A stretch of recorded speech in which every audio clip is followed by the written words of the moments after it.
And frankly, I think the strongest reason for running came from New York, where nobody had ever been able to move minority voters in New York, either black or Hispanic significantly, and where people, the New York leadership, black leadership, was probably the strongest encouragement for Jesse's running. Some of us from the South felt as it was, we didn't need it and really didn't want it. Because what we've been doing is, we've been building multiracial politics. We've already got rainbow coalitions in Charlotte, where a majority white city elects a black mayor, or in Birmingham, where again, a black and white coalition elects Mayor Arrington. And in a place like California, where the black vote is down around 17%. Tom Bradley does very well.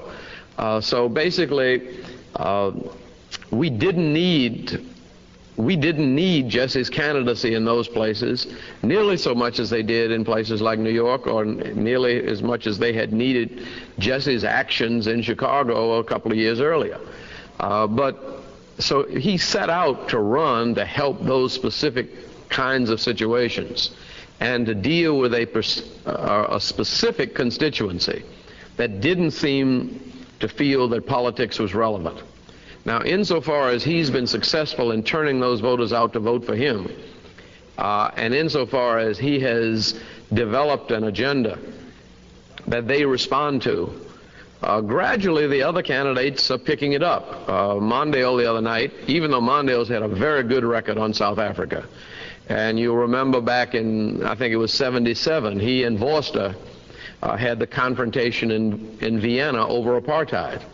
But Mondale had not said a word about South Africa until the last debate, when Jesse put the question to him bluntly, and he came out stronger against apartheid than even I thought he should have. Not that I got anything against not that I'm trying to nurse apartheid along.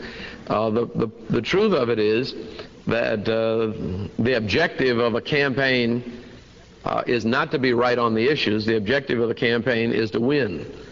And then we can argue about the issues. I never argue about issues. I try to talk about issues as little as possible in my campaigns. In fact, I try to diffuse the issues. I have a lot of issues to overcome. When I ran for Congress, I had been arrested, organizing sanitation workers in Atlanta just 3 years before. I didn't want to talk about labor unions. I'd been, it's a right-to-work state with a strong, I didn't need to talk about it.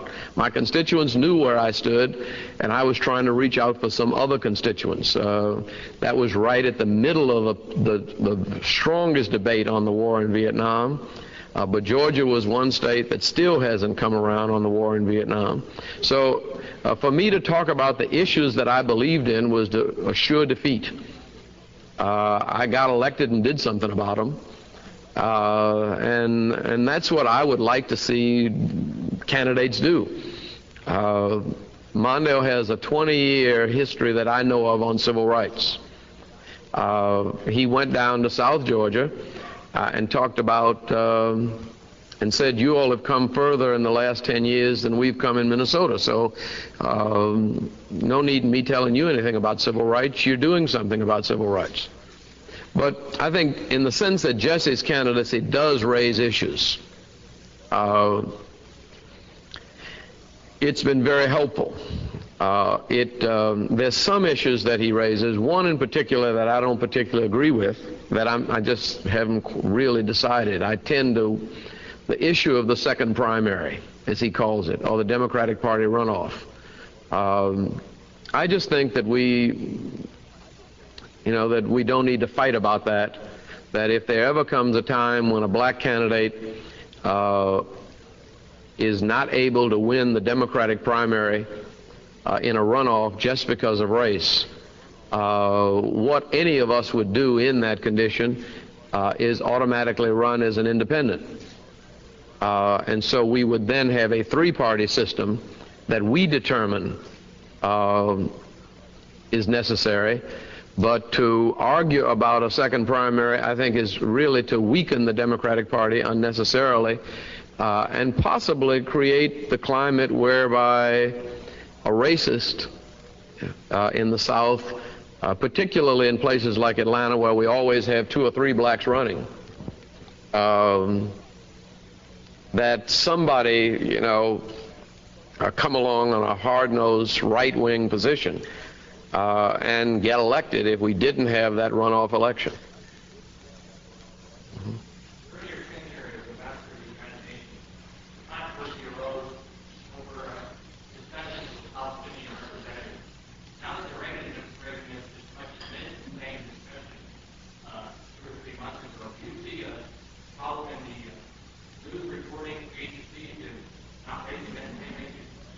Well, there is a problem, but I think there were always conversations with Palestinians, even in the Carter administration. And Israelis always talk with Palestinians. I mean, there are all kinds of informal contacts with the PLO. The issue around me was not so much around the Palestinians as I think a lot of people felt that I was pushing too hard and saying too much.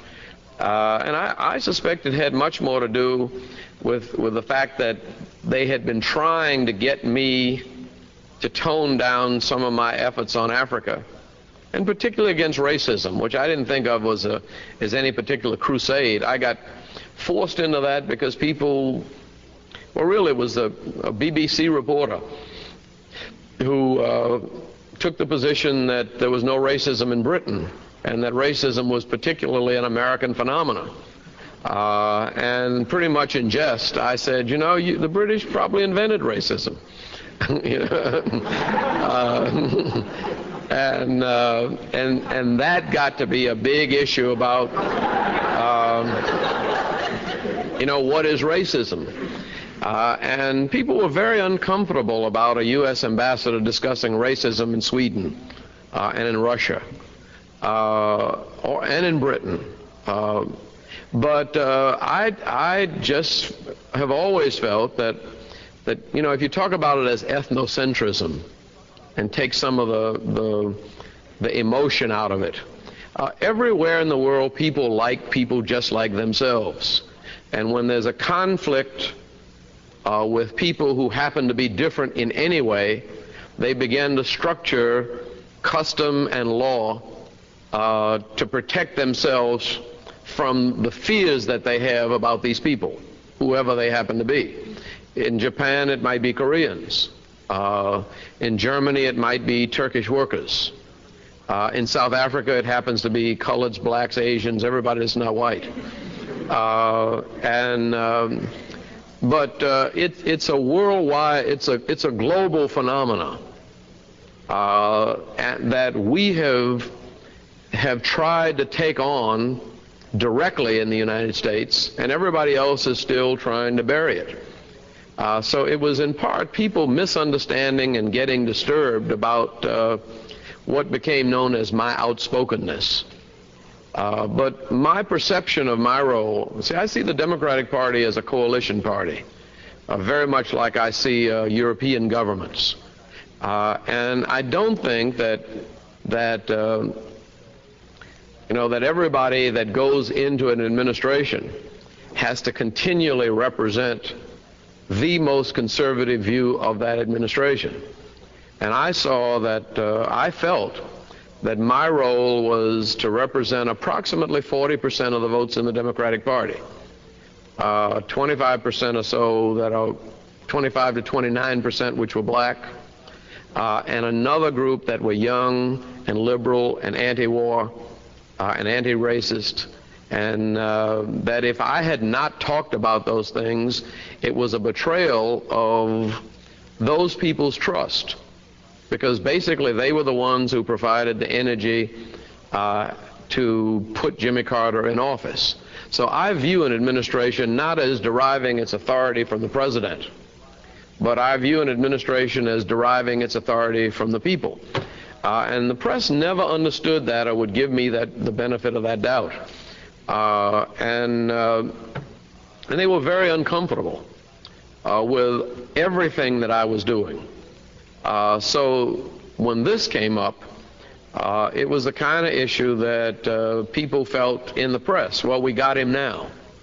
And the only reason that was true was that the issue of black-Jewish relations in New York is so volatile and so irrational that I didn't really believe that I should stay around to see what would happen. In Georgia, I don't think that would have been a problem at all. I mean, black-Jewish relations in Georgia are no strain whatsoever. And I would have had, in fact, the rabbi in the synagogue in Atlanta probably is closer to my position than he was to the U.S. government position. And he would basically represent the thinking of the more liberal element in Israel. And we do have that kind of diversity and freedom of expression to discuss even the Middle East in Georgia. You don't have that in New York.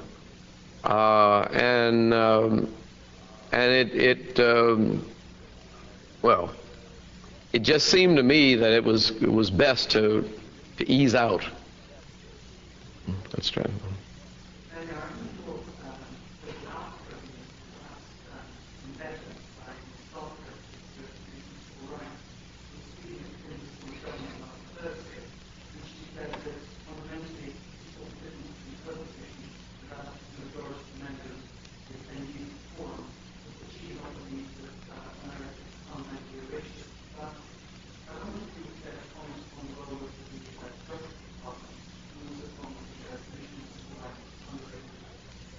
Well, I think that anybody who knows anything about the structure of law in this country for over 200 years based around slavery would have to say that that this has been, and to some extent continues to be, a racist society. We've come a long way toward breaking that down, but it still exists in custom and in law to some extent. It still exists in the patterns. Let's don't say racist. Let's say ethnocentric. There is an ethnocentric bias in testing that continues to discriminate, and there will be for some time. I think that to think of a multi-ethnic society such as ours without thinking of race is really suicidal. I inherited the other problem, and I was really glad. I followed a very good mayor who had really done a job of integrating our society and who did everything by the letter of the law and ran a meritocracy to a great extent. But we were so heavy in the police department with PhDs that I saw it as a problem. We had 2 black PhDs running our law enforcement, and both of them very good. And strictly on the basis of academic training and experience, all of the decision makers in the top of our law enforcement office were black, practically. I mean, it was like 70-30. And so when one of our police commissioner was offered a job at Houston and went, where Houston had no blacks. I mean, they have a police force of 3,000 with only 300 black and Hispanics in a city that's over half black and Hispanic. So they needed desperately to have somebody to give some sense of confidence and credibility to law enforcement. So we welcomed his leaving. And then when I looked around, the guy that I thought would make the best police chief hadn't even finished college. And there were about 4 blacks in the police department who had master's degrees in criminology. But this guy was a good, solid, wise man who was even wise enough to kind of support the civil rights movement in the 60s when he had been a beat cop down on Auburn Avenue, which is where Dr. King's office was, and who knew, I mean, he really had more credibility in the black community even than these black PhDs who had come in from California.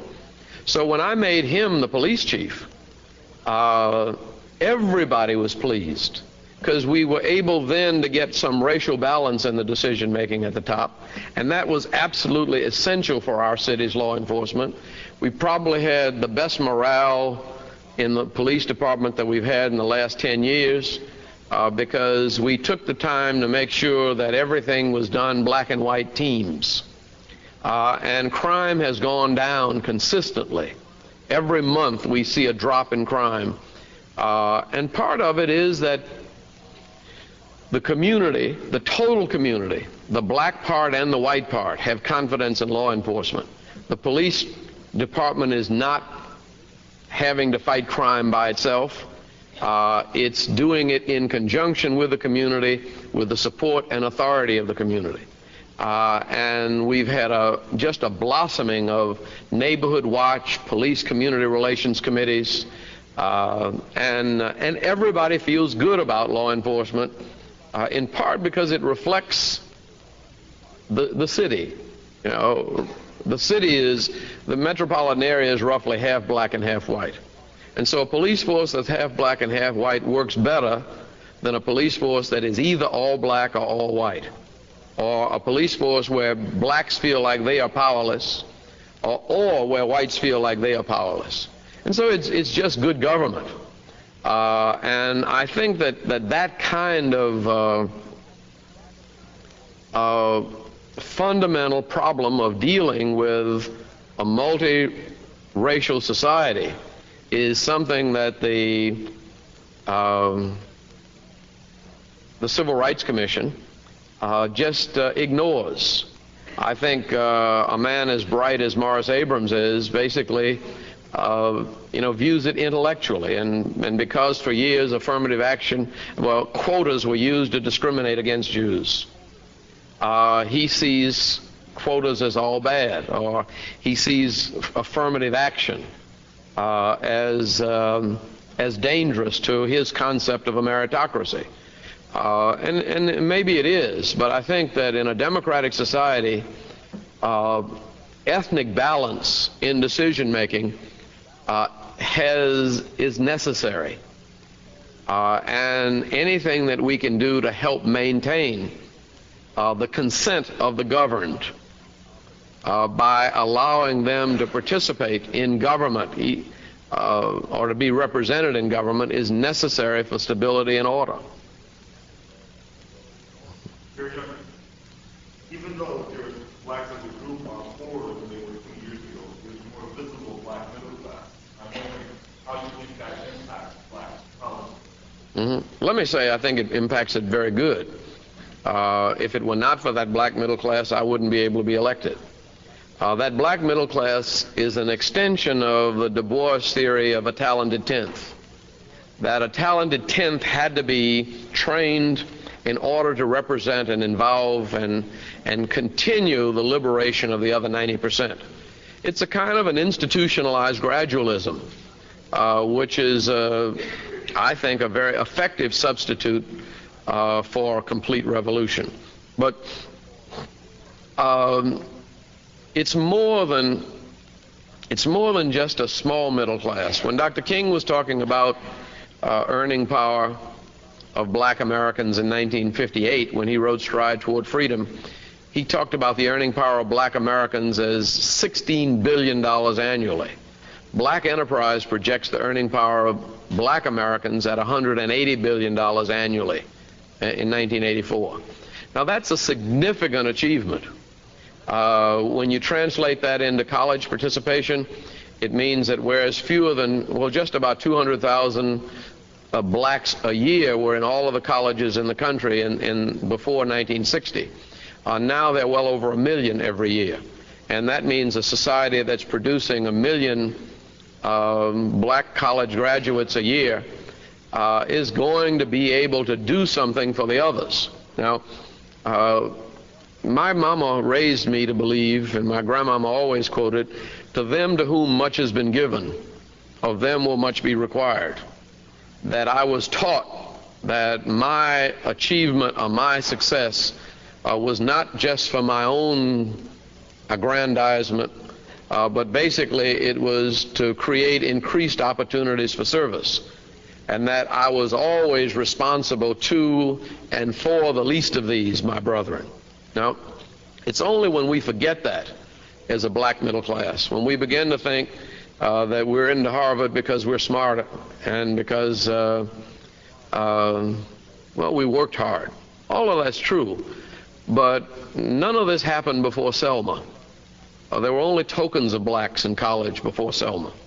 There were only tokens of blacks in elected positions before Selma. And I always remind myself that it was, Goodman, Schwerner, Cheney, James Reeb, Viola Liuzzo, all of whom gave their lives, Jonathan Daniels. I mean, that I am here because of the blood and sacrifice and suffering of others. And if they had not done that, I wouldn't be where I am today. So I owe something to those who made it possible for me to get where I am, and that means I've got to find a way now. I think we may have almost gotten up to 70% of the black community involved in the mainstream. But we've still got about 30% locked out. I look over here at Brother Ben Guriab from SWAPO, and I can't forget that part of the reason why our struggle in America was so easy, and it was easy by comparison, was because in the 60s America was also faced with the emerging new nations of Africa that they realized they had to get along with. So in a real sense, it was the pressure from the third world that made American racial politics possibly nonviolent. And so we've got to see our responsibilities not just in terms of 30% of the black population at home, but there's probably 70% of the world population that still lives in poverty and misery and under colonialism, neocolonialism, or various systems of exploitation. So that we've still got a heck of a lot to do. As long as we realize that, and we do that very specifically in Atlanta.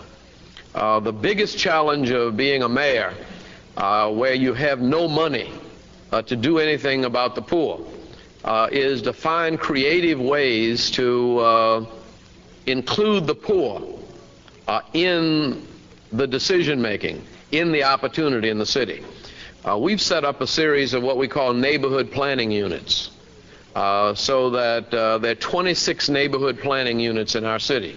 So that in addition to the city council that's elected, the neighborhood planning unit is a neighborhood unit that basically has advisory right to the mayor and the city council on almost anything that happens in that neighborhood.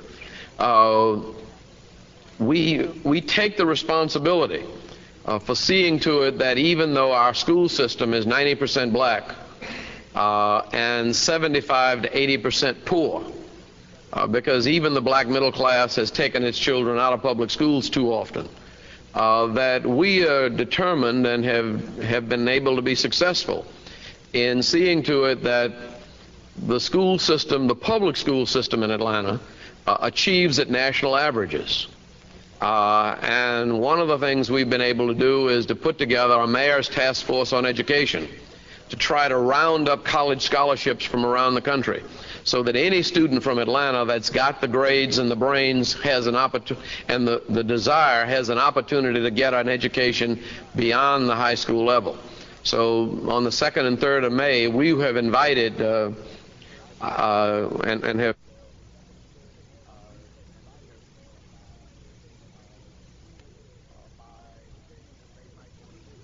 by things that they might want to do. But those that are not served by the economy. We also have, because the right to capital and the right to participate in the enterprise of the city has been restricted. We have a set-aside law so that 25% of all city contracts, that's on a close to $1 billion annual budget, 25% has to go to minority and female entrepreneurs. So we're continually expanding the the base of leadership. What we're finding is we probably have one of the lowest unemployment rates in the country. It's down around 4%. But one of the reasons is that the black entrepreneurs that are getting city contracts are hiring and training young kids that normally would be ignored. And by expanding the economic opportunity, we're making the city work for everybody. Still got a long way to go.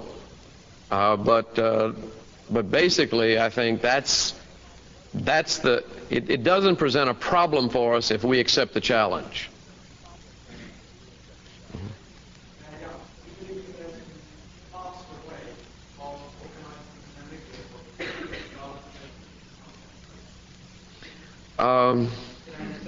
Sure.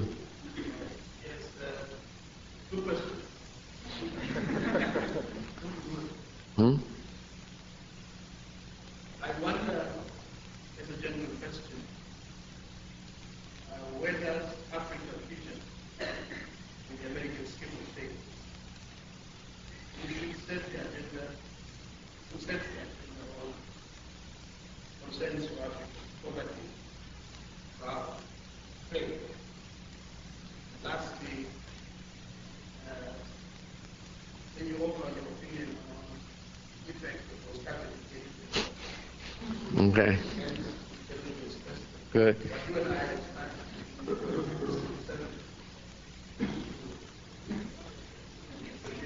Well, when we started the United Nations Contact Group, it was largely with the agreement of Theo Ben-Gurion, who is the United States representative of SWAPO at the United Nations. And it was also at the request of President Julius Nyerere and President Kaunda of Zambia that said, really, can't America help get South Africa out of Namibia? We decided that the best way to do that was to try to bring the power of all of South Africa's allies and trading partners to bear. And that was the origin of the contact group. I think the contact group did establish a framework in which Namibian independence could occur. But it fell down because, one, events in Rhodesia and Zimbabwe overtook it. And so there was always this divided opinion. I mean, divided energy effort. Finally, I think that South Africa went into the contact group or met with the contact group because they felt that they could manipulate the process as they felt they were doing in Rhodesia then, and that they could put into being a government that they can control as they thought they were doing by supporting Bishop Muzorewa in an internal settlement. When that fell through and Robert Mugabe was elected, South Africa then lost all interest in the contact group and would have had to be forced by some power beyond themselves and beyond reason and enlightened self-interest to change that policy. Now, that was just about the time that Jimmy Carter was leaving office. The last year he was in office, almost everything was dominated by the combination of Afghanistan and the hostages. So really, we didn't do much from about 1979 on. Little or nothing has been done from the positive U.S. side. And so I guess from that point on, the contact group's efforts have been without power and with very little influence. The constructive engagement that Reagan came along with, I think, basically misunderstood the fundamental realities of Southern Africa politics. But it was, or they disagreed with what we were trying to do. Richard Allen had been an employee of the South African government and a lobbyist in behalf of the Turnholla operation in Namibia, and he'd been paid by the South Africans before he became Ronald Reagan's national security advisor. Chester Crocker's wife grew up in Rhodesia. I think his whole perspective on Southern Africa has been from a colonialist perspective. And in that kind of context, I think constructive engagement was probably the best you could hope for.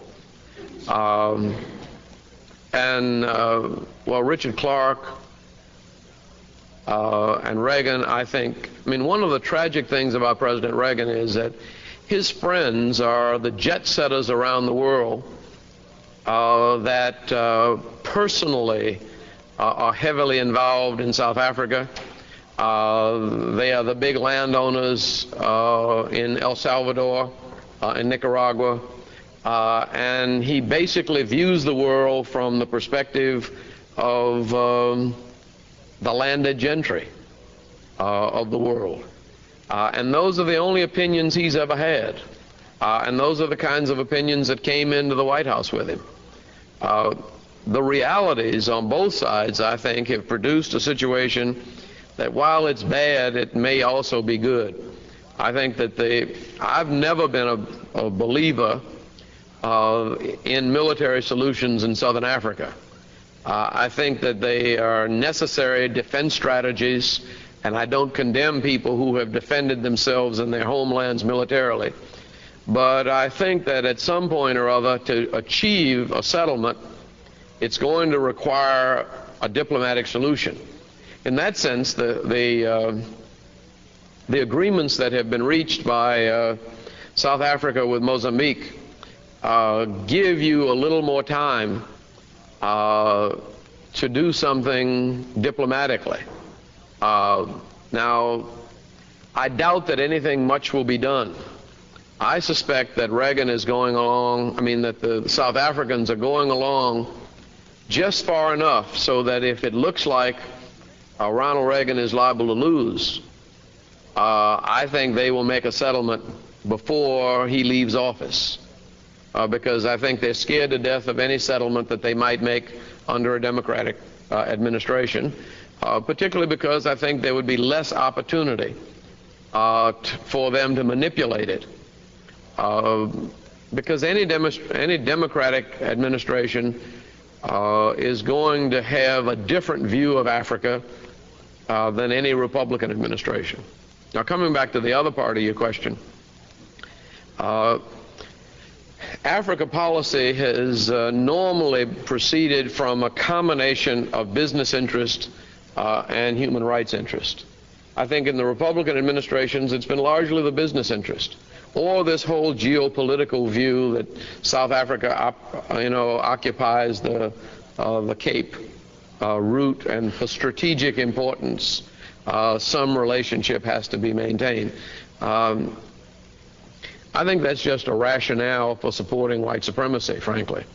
But because any geopolitical view of Africa would surely say that our mineral supplies and our trade relations with 51 countries in an entire continent of 450 million people is more important than our relationships with one country with 18 million people, where 85% of that 18 million people is against the government.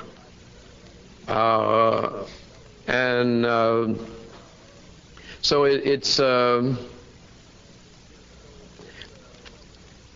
it's been a constant struggle.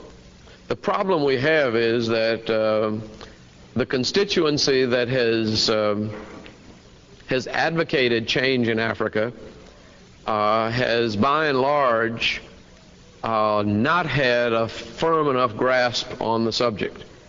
The continent is so varied and so complicated that even those of us who try to stay informed and who don't know what to do. I don't know what to do now, and I really flounder. I wouldn't know what to tell a president our role ought to be in relationship to Guinea, Nigeria, and Cameroon. 3 coups in the last couple of months. While I understand why they happen, but you have the problem of stability of emerging nations. You have the problem of the tragedy of starvation and famine and poverty in the Sahel and in Mozambique and in other regions. And then you have the third problem of continued colonial domination, such as in South Africa and Namibia. My approach has tended to be economic to all of them, because I feel as though the answer to all of these problems is development. That you've got to have, say, with just the presence of fresh water, you can wipe out a lot of disease, and you can begin, we know how to grow food in deserts. And we could do that with a little long-term commitment to development in Africa. It wouldn't cost a lot of money. It would also, you would also open the way to increase trade that would help our trade deficit. But nobody has dared to create a third world trade policy for the United States. There is one being created, but it's being created in part by the Europeans through the Lomé Convention. It's another very aggressive trade policy is being generated by the Koreans and the Brazilians that are now financing their investments and advocating a kind of South-South cooperation and development. But even though it's very aggressive and will probably ultimately lure us in, right now nobody is fashioning a policy for the next administration. I frankly think that's one of the negatives about the Jesse Jackson campaign. It was one of my arguments in the beginning, that so many of the young black intellectuals that normally would have made their way into the campaigns of Mondale or Hart, that would have already been putting together policies for development and for Africa in Jesse's campaign, and they're really being grassroots. They're functioning not as intellectuals so much as grassroots organizers and fundraisers. Ernie Green and Lamont Godwin, who helped to design the manpower policy for the Carter administration that had $11.5 billion a year for 4 years to administer, really should be developing a manpower position for somebody who's liable to be in the White House, where they will be able to implement it. Now, maybe all of that can be negotiated after the convention, but my experience is that the people who come in after the convention never get to be a real part of the inner circle in the decision making. And the decisions are not made in the cabinet meetings, and they're not made at the cabinet level. They're really made as a result of the informal ties that are established late at night when people are agonizing over whether we're going to make it in New Hampshire. And so the formulation of policies as they affect blacks and an Africa constituency is, right now is handicapped. Hopefully we can do something about that. But it's going to be a little harder.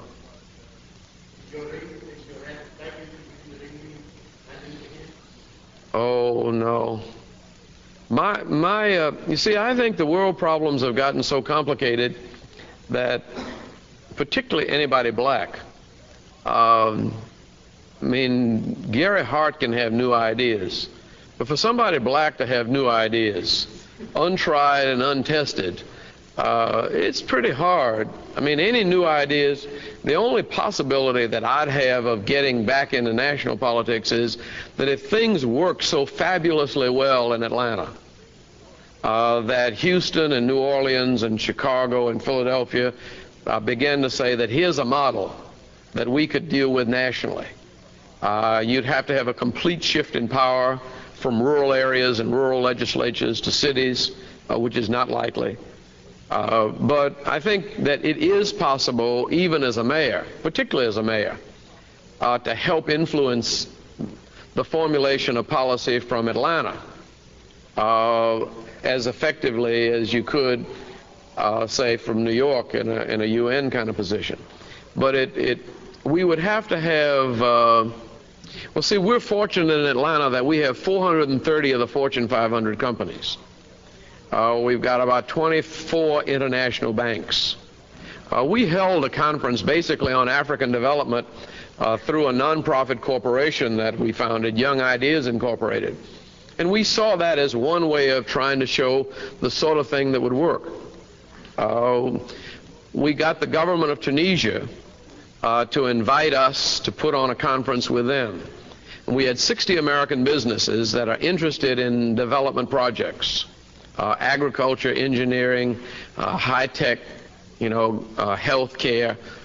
We invited 60 American companies to meet with 14 governments of Africa that were represented at the ministerial level. And we also invited 6 development banks from the Middle East and OPEC area, under the theory that the way you get things done nowadays is not through direct government-to-government grants, but by the co-financing of specific development projects. And so our staff at Young Ideas had done an analysis of all of the World Bank and African Development Bank approved projects in these countries. And we recruited American firms that might be interested, and we put them together with the development banks like the OPEC fund that can finance projects at as little as 3.5%. And they did a lot of business. And it didn't cost anybody anything. But we're kind of building a constituency for trade and development.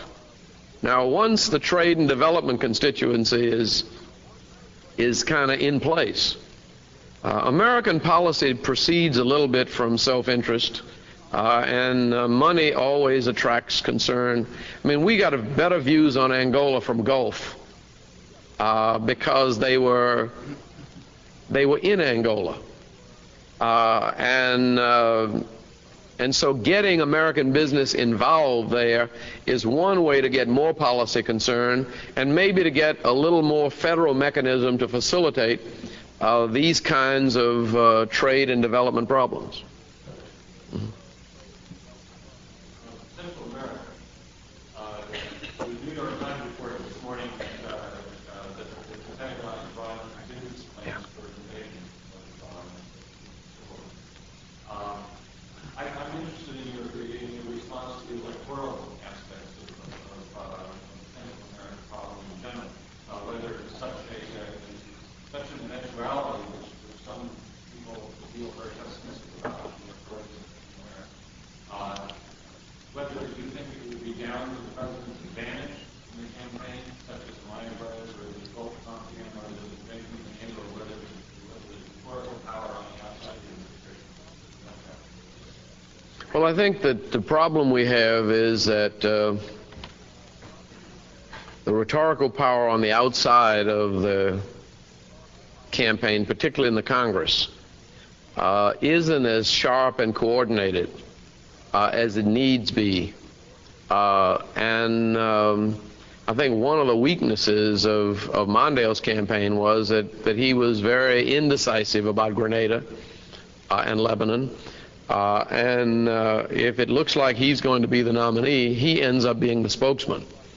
And he's got to be very sharp with some alternatives and with a point of view that he can sell to the American people that would indicate that invasion is not necessary, and that the risk of these American lives was frivolous. And I think the best argument I've found on that, and the one I make all the time, is the one on Panama. The only place in Central America where U.S. interests are secure and stable and protected are in relationship to the Panama Canal and the nation of Panama. There's been a marked improvement in the human rights situation.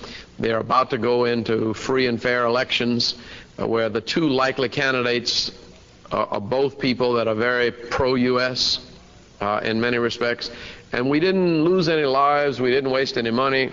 We basically used a combination of direct American diplomatic involvement, but we used and worked with the power of our allies. I don't think the Panama Canal Treaty would have been possible without the support of Mexico and Costa Rica, Jamaica, Colombia, Venezuela. They were the ones that went to the Cubans and got Castro, first of all, not to attack the treaty, but then they got him to endorse the treaty. My argument is that that same Contadora group, particularly with a strong hand from Mexico, has the capacity to get some agreements about the influx of arms into that area. That if that agreement was monitored and enforced, and the U.S. also stopped its arms supply, and the Contadora group began to move step by step toward an election process, we'd be a lot better off. And American interests can be protected without the loss of American lives or the continued squandering of American money.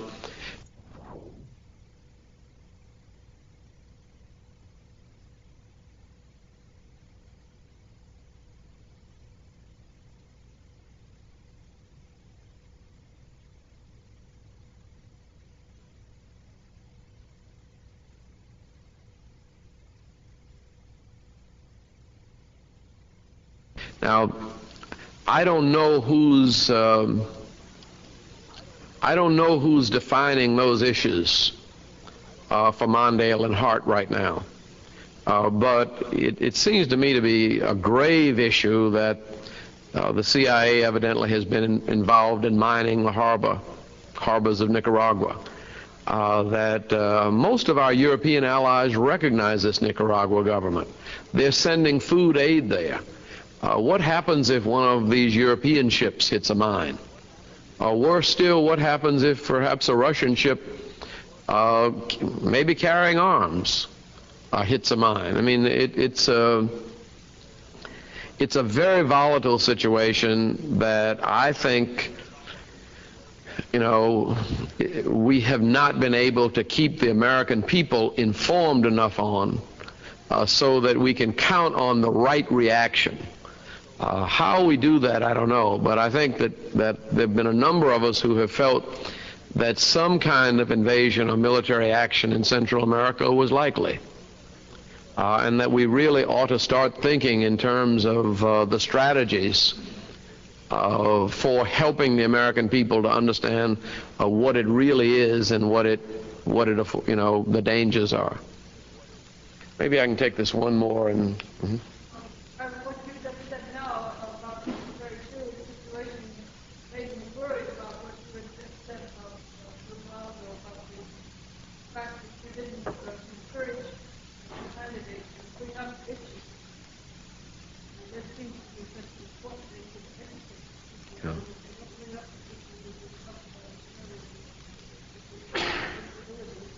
Well, let me say the issues that divide the Democratic Party and there are issues that unite the Democratic Party. And I think that the way I think we have to discuss Nicaragua, El Salvador, is not, it's very hard to get the American people involved in a detailed discussion of policy. It is possible to get them involved in an awareness of certain basic American principles that we are committed to as Democrats that the Reagan administration seems to be violating through these policies. Now, how you do that, I'm not sure. I think that I don't think it would have. I mean, even though I wanted Mondale to say something about Grenada, I wished he had. There's not much that he could have said that would have helped him very much. Well, unless, see, he had been prepared to take on the discussion of that airstrip before the invasion. Now, we knew that the airstrip was not financed by Cubans and Russians. It was being financed by Venezuelans. There was a British firm doing work on it. The Cubans were basically doing manual labor. And the money was coming from a wide variety of sources, including Libya. But We also knew that that medical school was in no danger, they should have. I mean, you've got to lay the groundwork for those kinds of incidents before they happen, because which would mean that I would agree with you. If somebody really needs to be laying some foundation about what America's interests are in Central America and how they can be advanced and protected. If we're critical or just reacting in the face of a military action, I think it's very hard for that to be sold to the American public. I think we're really out of time now, but please join me in thanking Mayor Young for joining us this afternoon.